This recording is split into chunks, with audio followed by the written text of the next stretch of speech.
Good morning.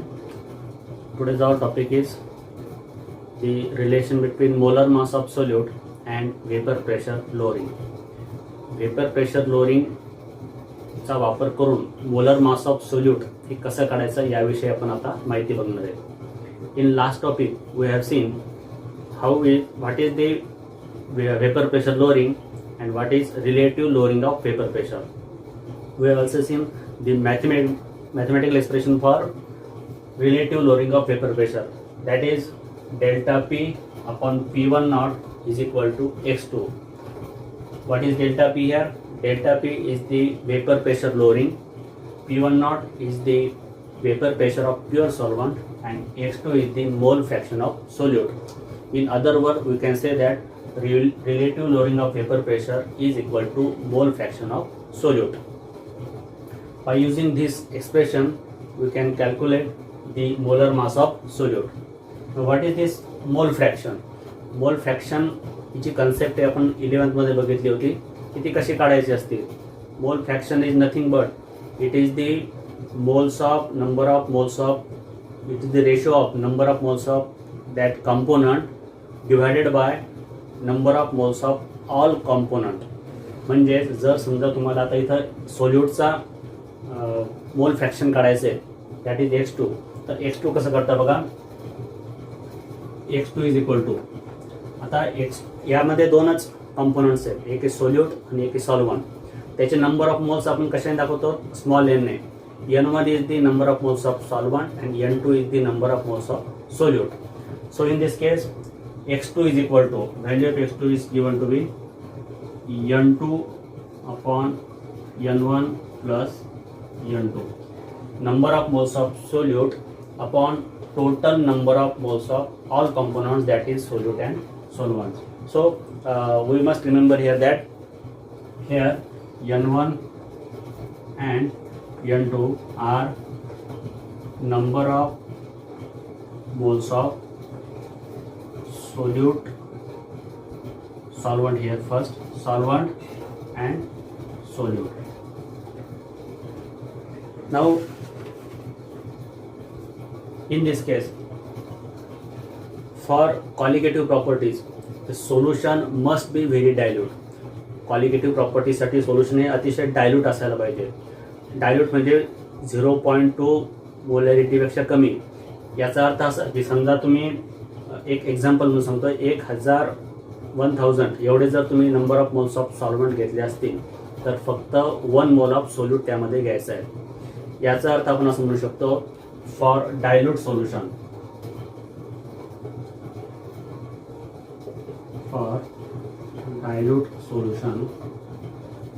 Value of n1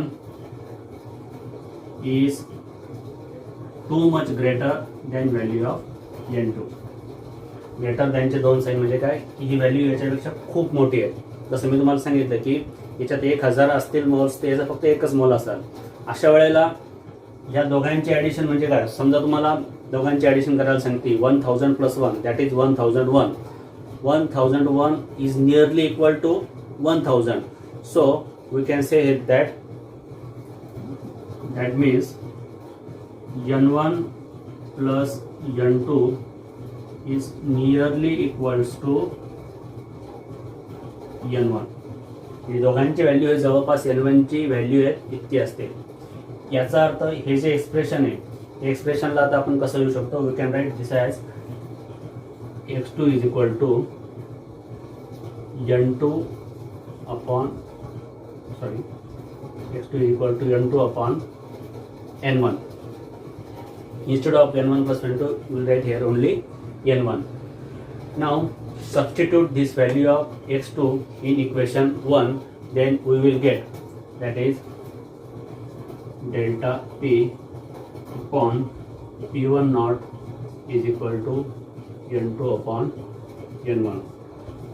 Suppose this equation as equation 2. आता बघा त्याचे number of moles जे असतात, number of moles that is n1 and n2 हे कसे काढत असतात. We know that number of moles can be calculated by the ratio of weight of substance upon its molar mass.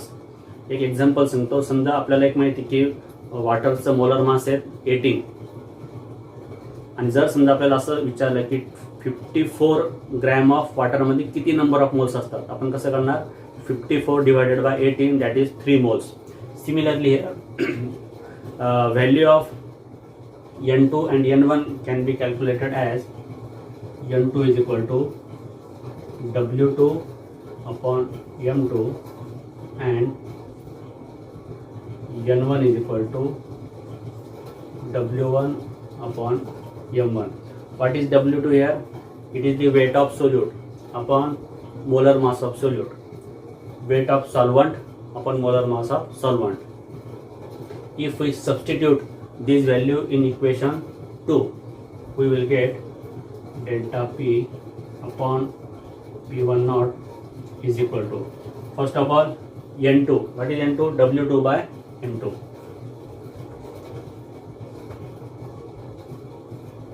Upon what is N1? Its value is W1 by M1.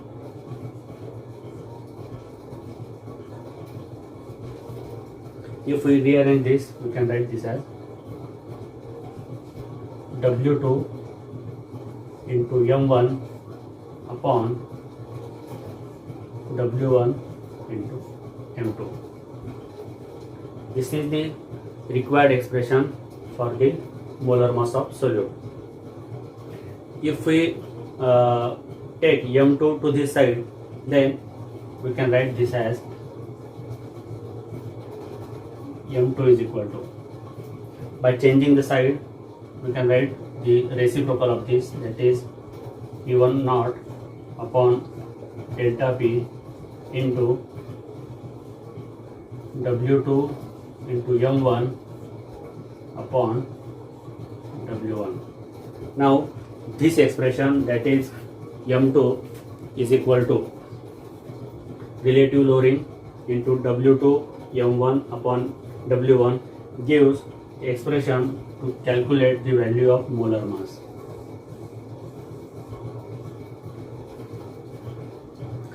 कसं करता येईल बघा, आपल्याला given काय असणार, दिलेलं असणार lowering of vapour pressure. Lowering of vapour pressure म्हणजे कसं, आपलं तुम्हाला दिलेलं असेल vapour pressure of solute, vapour pressure of solvent. दोघांचं वेपर प्रेशर जर दिलं असेल तर त्यावरून तुम्ही काढू शकता value of delta P. Vapour pressure of solvent दिलेलं असल्यामुळे ही व्हॅल्यू तिथं लिहिता येईल. Then what you given the molar mass of solvent and weight of solvent. Weight, त्याचं वेट आणि सॉल्व्हंट दोन्ही दिलेलं असेल. And also we have given the weight of solute. जर ह्या सगळ्या व्हॅल्यू इथं पुटअप जर केल्या तर तुम्हाला मोलर मास ऑफ सोल्यूट या ठिकाणी काढता येऊ शकतं. This is the relation between molar mass of solute and relative lowering of vapor pressure. Now we will consider one example.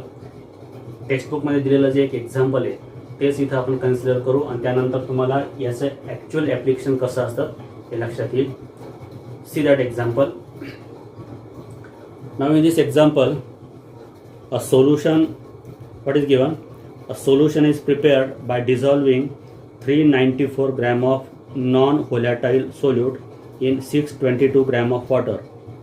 The vapor pressure of solution is found to be 30.74 mmHg at 30 degrees Celsius. If vapor pressure of water at 30 degrees Celsius is 31.8 mmHg, what is the molar mass of solute? हे जे example आहेत बघा, याच्यात काय दिलेलं आहे. सुरुवातीला असं म्हटलं की एक सोल्युशन तयार केलं आपण. ते सोल्युशन तयार करता असताना नॉन व्होलॅटाईल सोल्यूट हे किती वेट घेतलेलं आहे त्याचं 394 ग्रॅम आणि सॉल्व्हंट जो काही वॉटर आहे त्याचं वेट आहे 622 gram.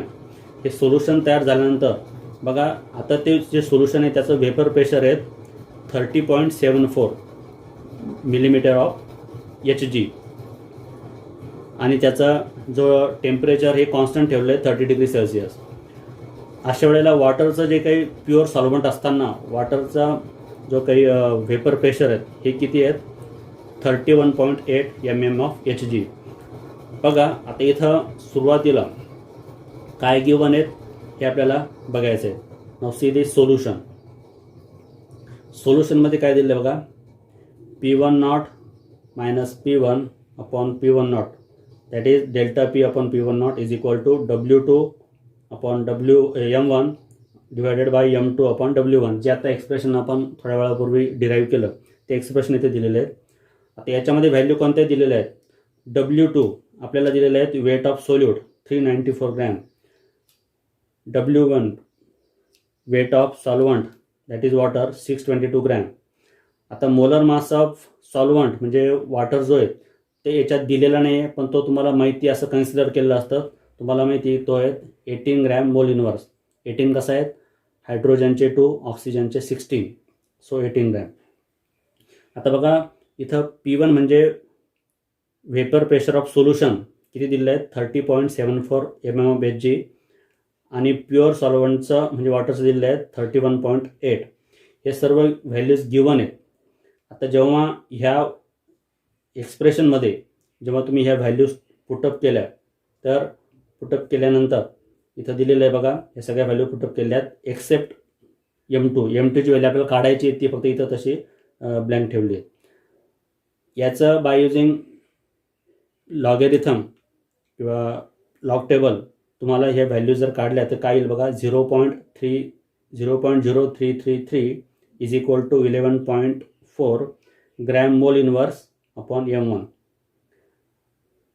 This can be written as M2 is equal to, M2 ह्या साईडला घेतल्यानंतर काय येईल बघा, 11.4 अपॉन 0.0333.